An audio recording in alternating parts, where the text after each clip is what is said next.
Hello बच्चों, कैसे हैं आप सब? बढ़िया। हम सभी एक समुदाय में रहते हैं, यानी कि कम्युनिटी में। यहाँ कुछ ऐसे लोग हैं जो हमारी मदद करके हमारी रोज की जिंदगी को आसान बनाते हैं। ऐसे ही लोगों को कहते हैं सामुदायिक सहायक, यानी कि कम्युनिटी हेल्पर। तो आज की कक्षा में आप अपनी प्रियंका मैम के साथ जानेंगे सामुदायिक सहायकों के बारे में। आइए शुरू करते हैं आज की कक्षा। जानते हैं विभिन्न सामुदायिक सहायकों के बारे में, यानी कि कम्युनिटी हेल्पर्स के बारे में। शेफ, होटल, रेस्टोरेंट और रसोई घरों में शेफ स्वादिष्ट व्यंजन बनाते हैं। डॉक्टर, ये बीमार लोगों की मदद करते हैं उन्हें ठीक करने में। ये अस्पतालों और क्लिनिकों में मिलते हैं। डाकिया, ये चिट्ठियां और पार्सल पहुंचाते हैं। ये डाकघर में काम करते हैं। नर्स, नर्सें डॉक्टरों के साथ मिलकर काम करती हैं। ये मरीजों की देखभाल करती है और उन्हें दवा देती है। अग्निशामक, इनका काम आग बुझाना और लोगों की जान बचाना है। यह अग्निशमन केंद्रों में काम करते हैं। ये आग बुझाने के लिए फायर ट्रकों का इस्तेमाल करते हैं। इन दमकल गाड़ियों में पानी की टंकी, रस्सी, सीढ़ी और प्राथमिक चिकित्सा के उपकरण उपलब्ध होते हैं। शिक्षक, ये स्कूलों, कॉलेजों और अनेक स्थानों पर बच्चों को अलग अलग विषय अलग अलग विधियों से सिखाते हैं। इन्हें राष्ट्र निर्माता भी कहते हैं। सफाई कर्मी, ये हमारी गलियों और सड़कों को साफ रखते हैं। ये हमारे घर से कूड़ा कचरा भी ले जाते हैं और बड़ी बड़ी कचरे की गाड़ियों में डालकर उन्हें डंपिंग जोन तक पहुंचा देते हैं। पुलिस अधिकारी, यह इलाके में कानून व्यवस्था बनाए रखती है। ये अपराधियों को पकड़ती है और सारे लोगों को सहायता प्रदान करती है। किसान, किसान फसल उगाते हैं और उस फसल को काटकर बाजारों में बेच देते हैं। इस तरह हमें खाने की सामग्री प्राप्त होती है। माली बगीचों में पौधों की देखभाल करते हैं। वह उन्हें पानी देते हैं, खाद देते हैं और कीटों से बचाते हैं। इलेक्ट्रीशियन, ये बिजली के उपकरणों को स्थापित और ठीक करते हैं। मछुआरा, ये मछली पकड़ते हैं और उन्हें बाजारों में बेच देते हैं ताकि हम मछली खरीदकर उन्हें पकाकर खा सकें। वेटर, ये रेस्टोरेंट और होटलों में काम करते हैं। ये मेहमानों का स्वागत करते हैं, उनका ऑर्डर लिखते हैं और उस लिखे हुए ऑर्डर की पर्ची को रसोई में भेज देते हैं। ये मेहमानों के खाना खाने के बाद उनकी मेजें साफ करते हैं। ये सभी सामुदायिक सहायक आदमी भी हो सकता है और औरत भी।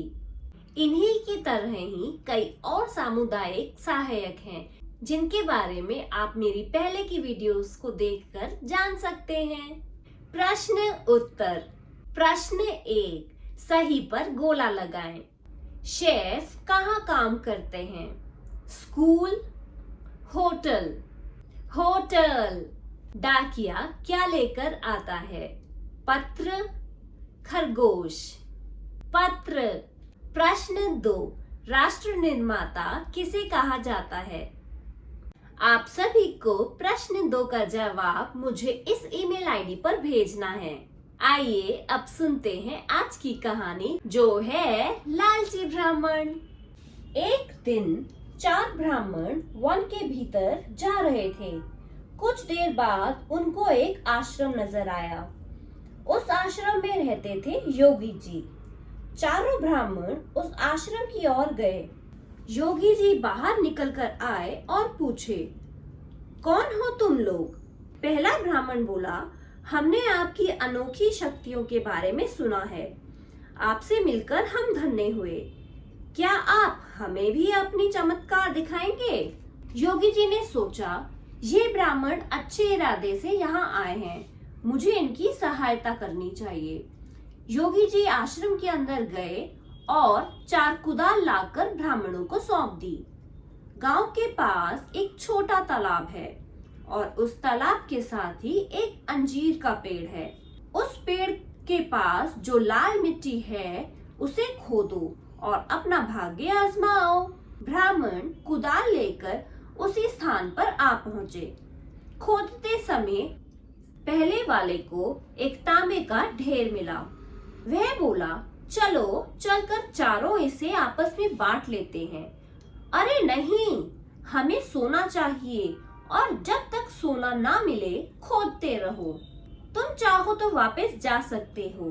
पहला ब्राह्मण संतुष्ट था तो वो वापस चला गया। फिर खोदते समय दूसरे ब्राह्मण को चांदी मिली और खुद को भाग्यशाली समझकर वह भी वहां से चला गया। अब खोदते समय तीसरे ब्राह्मण को सोना मिला। वह बोला, चलो सोने को बोरी में भरकर ले चलें।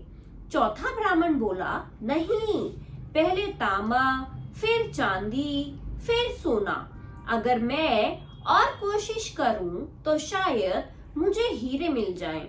इसलिए तुम चाहो तो जा सकते हो, मैं हीरे लेकर ही आऊंगा। तुम इतने लालची मत बनो और मेरे साथ चलो। अब चौथा ब्राह्मण खोदता ही रहा। खोदते खोदते एक बड़ा सा सुराख बन गया और अचानक ब्राह्मण फिसलकर उसी में गिर गया।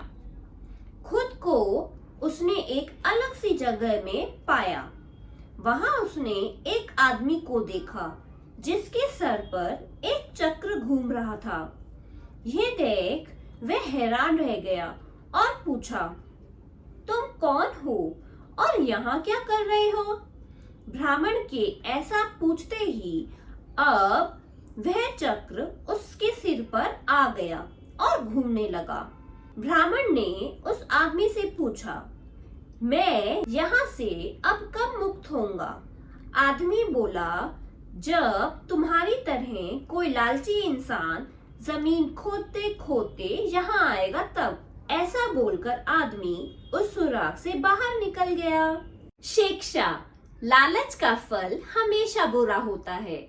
अगर मेरी आज की कक्षा आपको पसंद आई तो इसे लाइक करें, अपने दोस्तों और परिवार वालों के साथ इसे शेयर करें और अगर आप मेरे चैनल पे पहली बार आए हैं तो मेरे चैनल को सब्सक्राइब करना ना भूलें। बाय।